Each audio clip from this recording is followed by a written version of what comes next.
அமலாக்கத்துறை சோதனையால் நெருக்கடி எப்படி எதிர்கொள்கிறது திமுக, என்ன நடக்கிறதுங்கிறத பற்றி பார்க்க போகிறோம். திமுக அமைச்சர் ஐ பெரியசாமி வீட்டில் அமலாக்கத்துறை ரைடு அப்படிங்கிறது இப்போது பேச்சு பொருளாக மாறியிருக்கு. அதை பற்றி பார்க்கும்போது தமிழக ஊரக வளர்ச்சித்துறை அமைச்சராக இருக்கிறதா ஐ பெரியசாமி, திமுகவுடைய மூத்த தலைவர்கள் ஒருவராக இருக்கார்.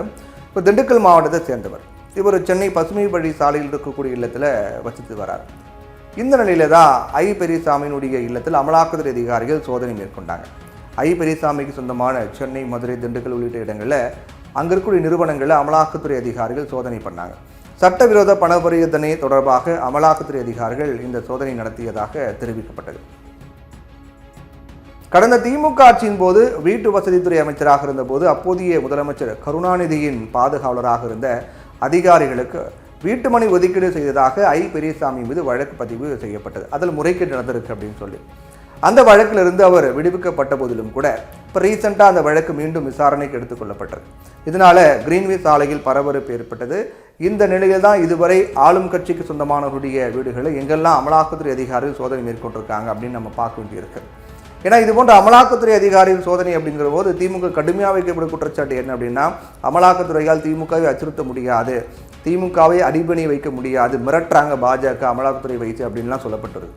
அப்போ இதுவரையில் திமுகவை சேர்ந்த மிக முக்கியமான தலைவர்கள் யார் வீட்டில் ரைடு போயிருக்காங்க, என்ன நடந்தது அப்படின்னு பார்த்தோம் அப்படின்னா, கடந்த ஜனவரி மாதம் திமுகவுடைய பொதுச் செயலாளரும் நீர்வளத்துறை அமைச்சருமான துரைமுருகன் வீட்டில் அமலாக்கத்துறை அதிகாரிகள் ரைடு பண்ணாங்க. வேலூர் மாவட்ட காட்பாடியில் இருக்கக்கூடிய அமைச்சர் துரைமுருகன் சொந்தமான இடத்துல தான் இந்த ரைடு அப்படிங்கிறது நடந்துச்சு. அதே போல் திமுக எம்பியும் துரைமுருகனுடைய மகனுமான கதிர் ஆனந்த் வீட்லையும் இந்த சோதனைங்கிறது அப்போது நடத்தப்பட்டது. 2019ஆம் ஆண்டு மக்களவைத் தேர்தலின் போது வேலூரில் திமுக நிர்வாகி பூஞ்சோலை சீனிவாசன் சொந்தமான இடத்துல அங்கிருந்து 11 கோடி பணத்தை வருமான வரித்துறை அதிகாரிகள் பறிமுதல் பண்ணாங்க. அதேபோல் கடந்த ஏப்ரல் மாதம் நகராட்சி நிர்வாகத்துறை அமைச்சர் KN நேரு, அவருடைய மகன் அருண் நேரு உள்ளிட்டோர் வீட்டில் அமலாக்கத்துறை அதிகாரிகள் ரெய்டு நடத்தப்பட்டது. கடந்த 2013ஆம் ஆண்டு வங்கிகளில் பெறப்பட்ட கடன் தொகை தொடர்பாக CBI கடந்த 2021ஆம் ஆண்டு வழக்கு பதிவு பண்ணாங்க. அதோட குற்றப்பத்திரிகையும் தாக்கல் பண்ணாங்க. கிட்டத்தட்ட 12 ஆண்டுகள் கழித்து அமலாக்கத்துறை இந்த சோதனையை நடத்தினாங்க.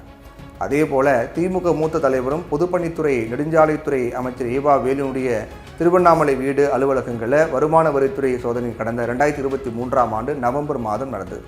அவருக்கு சொந்தமான கலை கல்லூரிகள், பொறியியல் மருத்துவக் கல்லூரிகள், தொழில் நிறுவனங்கள், ஹோட்டல்களில் இந்த சோதனை அப்படிங்கிறது நடத்தப்பட்டது. வருமானத்துக்கு அதிகமாக சொத்து குவித்ததாக புகாரின் பேரில் அந்த சோதனை அப்போது நடத்தப்பட்டது.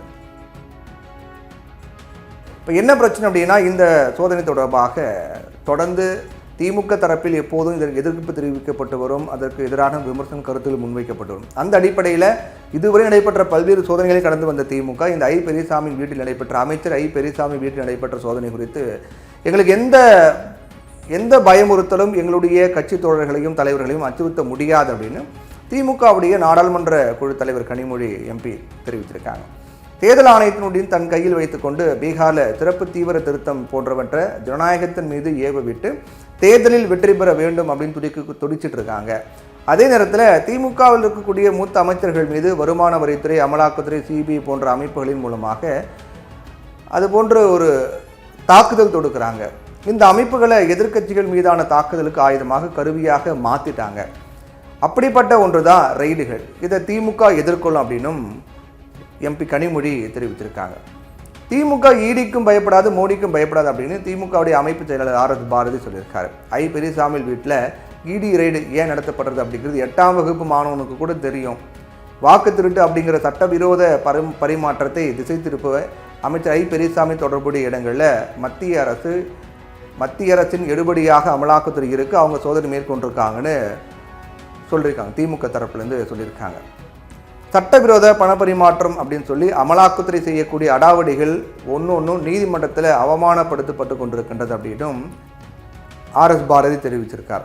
கடந்த 10 ஆண்டுகளில் மட்டும் அமலாக்கத்துறை 5300 வழக்குகள் பதிவு செஞ்சிருக்கு. ஆனால் வெறும் 40 வழக்குகள் மட்டும்தான் தண்டனை வழங்கப்பட்டிருக்கு. இதன் காரணமாக அமலாக்கத்துறை மீது மக்களுக்கு சந்தேகம் எழுந்திருக்கு அப்படின்னும் உச்சநீதிமன்ற நீதிபதியே சொல்லியிருக்கார் அப்படிங்கிறதையும் RS பாரதி குறிப்பிட்டிருக்கார். மூடா ஊழல் வழக்கில் அரசியல் மோதல்களுக்கு ஏன் ED பயன்படுத்தப்படுது அப்படின்னு உச்சநீதிமன்றம் தலைமை நீதிபதி BR கவாய் கேள்வி எழுப்பியிருந்தார். அதையும் குறிப்பிட்டிருக்கார். சத்தீஸ்கர் மதுபான கொள்கை ஊழல் வழக்கில் ஆதாரமே இல்லாமல் குற்றம் சாட்டுவதை அமலாக்கத்துறை தற்போது வாடிக்கையாக கொண்டிருக்கு. அமலாக்கத்துறையால் பதிவு செய்யப்படக்கூடிய ஏராளமான வழக்குகளில் இதை நாங்கள் பார்க்குறோம் அப்படின்னு உச்சநீதிமன்றம் காட்டமாக விமர்சனம் பண்ணியதையும் ஆர்எஸ் பாரதி குறிப்பிட்டு சொல்லியிருக்காரு. இந்த மாதிரி அமலாக்கத்துறை சோதனைகளை நடத்தி அச்சுறுத்த கனவு காண்றாங்க, அது தமிழ்நாட்டுக்கு ஈடுபடாது அப்படின்னு ஆர்எஸ் பாரதி சொல்லியிருக்காரு. இப்போ இதுவரையில் நடைபெற்ற பல்வேறு ரெய்டுகள் அடிப்படையில் பார்க்கும்போது இது திமுக இதை கடந்து கொண்டு தான் வந்திருக்கின்றார்கள். ஆனால் அதன் மூலமாக ஒரு மிகப்பெரிய நெருக்கடி திமுக கொடுக்கப்பட்டதாக கடந்த காலங்களில் பார்த்தா அது இல்லை அப்படிங்கிறதான் இருக்குது. அந்த வகையில் அது தொடர்ச்சியாக இந்த ரெய்டும் பார்க்கப்படும் அப்படிங்கிறதா யதார்த்த நிலவரமாக இருக்கின்றது.